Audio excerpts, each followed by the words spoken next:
Chapter 4, Common Logarithms. Now consider this indexed number. 3 raised to power 2 is equal to 9. On the chapter on indices, we called the power 2 an index. For purposes of this chapter, this index has another name. It is called a logarithm. 3 is called the base.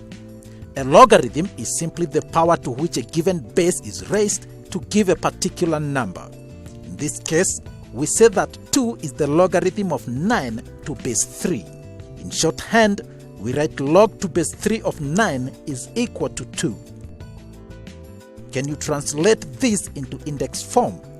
Log to base z of x is equal to y. Have you done that? So z is the base, and it is raised to the power of y to give x. And so we have z raised to y is equal to x. Numbers that are multiples of 10, like 10 itself, 100, 1000, and so on, can easily be expressed as powers of 10.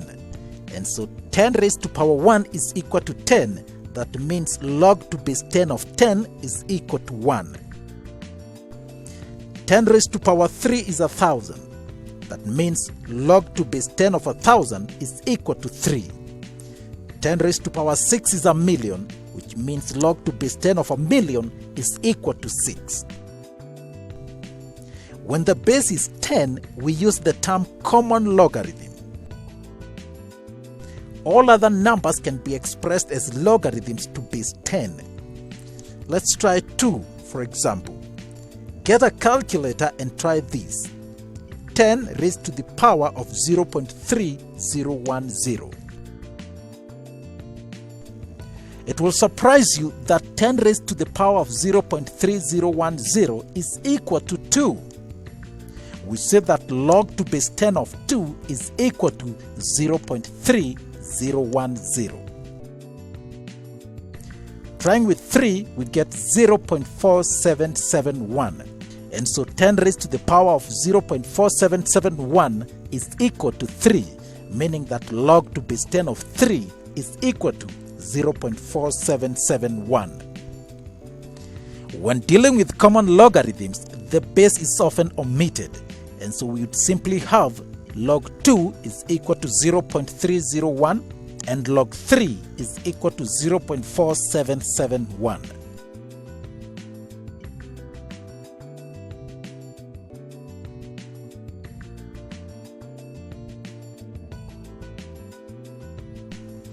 Mathematical tables of logarithms of numbers provide logarithms of natural numbers from 1.000 to 9.999.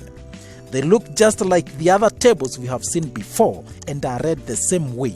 In these tables, the differences columns indicate add. The logarithms of numbers between 1 and 10 are read directly from the tables. For instance, log 2.463. We go to the tables. 2.4 is here. Next is 6. The column of 6 will meet us here. Notice that the numbers begin with 0 point, and so this is 0.3909. We proceed to the differences column. 3 will meet us here, and we have 5.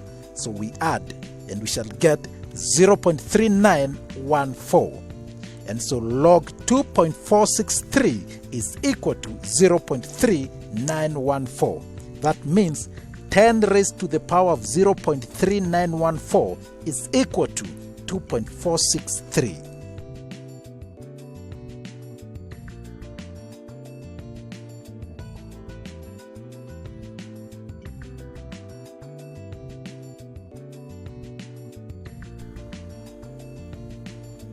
For numbers greater than 10, we first write them in standard form. For example, log 349.3. In standard form, it is 3.493 times 10 raised to the power of 2. Log of 3.493 first, 3.4 is here. The column of 9 will meet us here, and we have 0.5428. Differences columns, 3 will meet us here, and we have 4. So we add, and we shall get 0.5432. Next is the log of 10 to power 2. Now, this is important to get. We have already indicated that the log of a number is simply the power of that number. And so the log of 10 to power 2 is simply 2. So we add 2 to our answer as a whole number. And so we shall have 2.5432. And so log 349.3 is equal to 2.5432. In fact, after you write the number in standard form, you write the power of 10 first, even before you read the logs.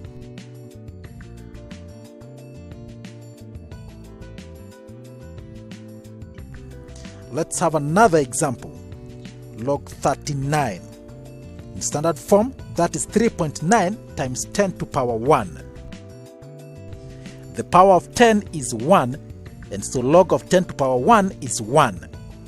We write that already even before we go to the log of 3.9.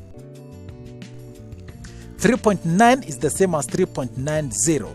3.9 is here. Next is 0. The number is 0.5911, and we add it to 1. So we shall have log 39 is equal to 1.5911, and so on.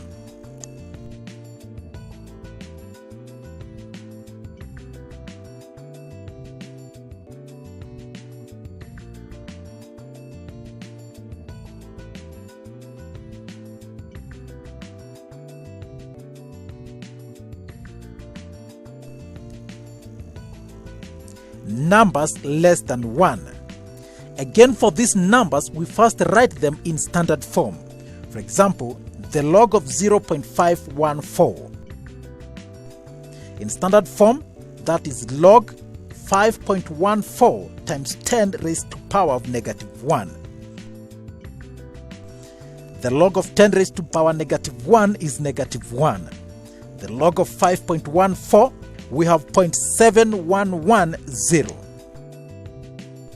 Pause for a moment.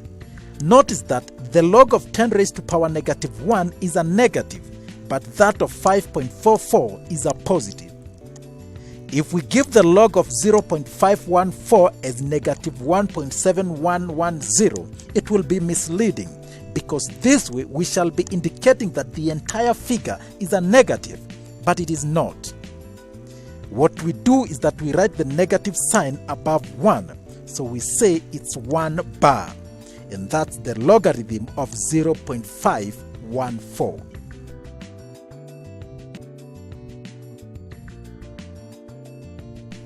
How about 0.03671? In standard form, that is 3.671 times 10 raised to power of negative 2, and the log of everything. The power of 10 is negative 2, so we start with 2 bar. And then we go to the log of 3.671. 3.6 is here.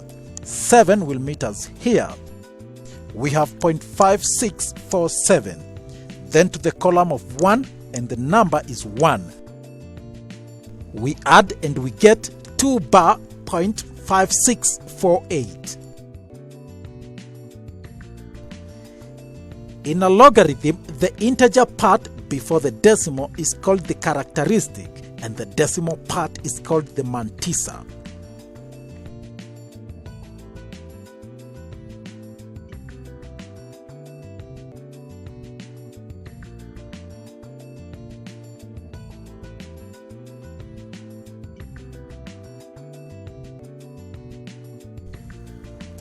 Anti-logarithms. Now, anti-logarithms are simply the reverse or the inverse of logarithms. And so if log 2 is equal to 0.3010, then the antilog of 0.3010 is 2. This is written as log inverse of 0.3010 is equal to 2. antilogs of numbers are read from the antilog tables. For instance, that antilog of 0.3010. We go to the antilogarithm tables.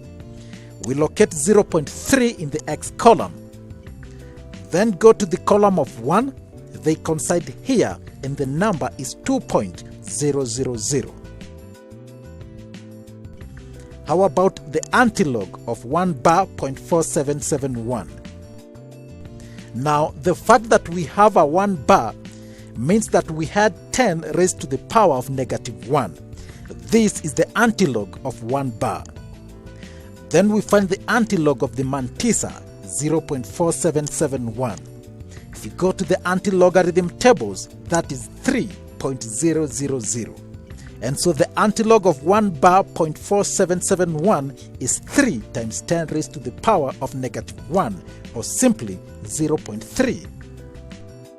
If it was 1.4771, then would have 3 times 10 raised to the power of 1, or simply 30.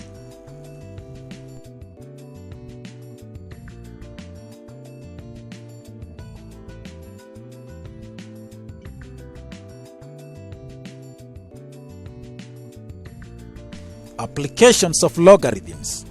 Now, logarithms are used in working operations of numbers in multiplication and division. In the chapter on indices, we saw that when multiplying indexed numbers with common bases, we add the powers. When dividing, we subtract the powers. Here now, we are saying that common logarithms are powers to base 10. So the same laws of indices will apply. And so a times b is equal to the log of a plus the log of b. A over b is equal to the log of a minus the log of b. For example, 4.53 times 3.94. This is equal to the log of 4.53 plus the log of 3.94. From the tables, log 4.53 is equal to 0.6561, and the log of 3.94 is equal to 0.5955. When we add the two logs, we get 1.2516. Finally, to get the real numbers, we find the antilog of this answer, and so log inverse of 1.2516. We have 1, so we start with 10 raised to power 1, and then the antilog of 0.2516. And so our answer is 1.782 times 10 raised to power 1, or 17.82.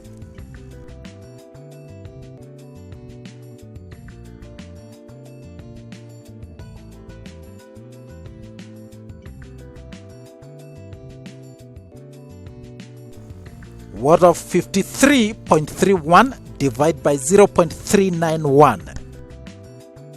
This is the same as log 53.31 minus log 0.391. For the first one, we start with 1 point. Put it here, and we shall have 1.7268. Next, start with 1 bar point. So we have 1 bar 0.5922. Subtract the two logs, we shall have 6 here, we have 4, 3, 1, and then we have 1 minus 1, and that gives us 1 plus 1, which is equal to 2. Finally, the antilog of 2.1346. We start with 10 raised to power 2, and then the antilog of 0.1346, and the number is 1.361. And so our answer is 1.363 times 10 raised to power 2.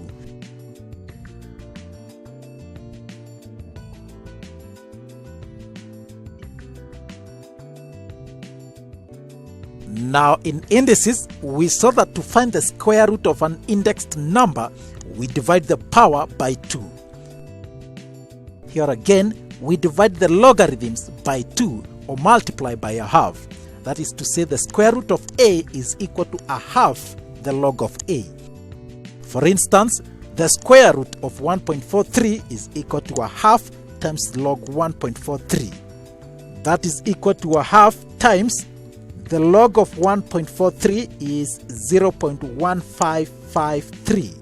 That gives us 0.0777. Then the antilog of this, and we shall have 1.196. For squares, we multiply the log by 2. That is 2.45 squared is equal to 2 times the log of 2.45. For cubes, we multiply by 3. That is 3.94 cubed is equal to 3 times the log of 3.94. Cube roots, we divide by 3. So the cube root of 1.49 is equal to a third times the log of 1.49.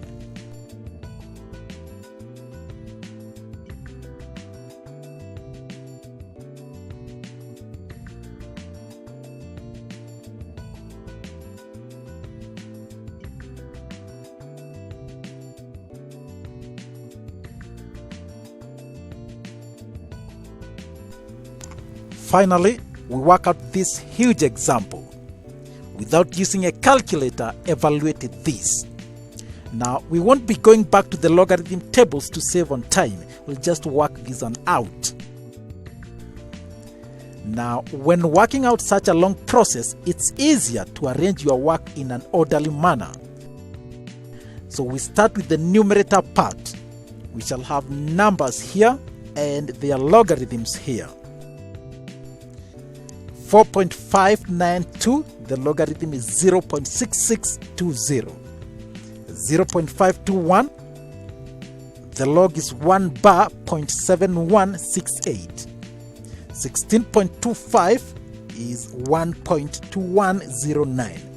We are multiplying the numbers, so we add their logs. That gives us 1.5897. We go to the denominator now. 3 squared, the log of 3 is 0.4771, and because we are squaring, we multiply that log by 2, and we shall get 0.9542. 2.44, the logarithm is 0.3874. 3.31, the log is 0.5198. 0.04, the log is 2 bar 0.6020. Again, we are multiplying and we add the logarithms. So we shall have 0.4634. Now we divide the numerator by the denominator, and so we shall subtract the logarithms. If we do that, we shall get 1.1263. And then we are required to find the cube root of the entire figure, and so we divide the logarithm by 3. So we shall have a third times 1.1263, and that gives us 0.3754. To get the real numbers, we finally find the antilog of these. And so the log inverse of 0.3754 is equal to 2.3737. Good luck with logarithms.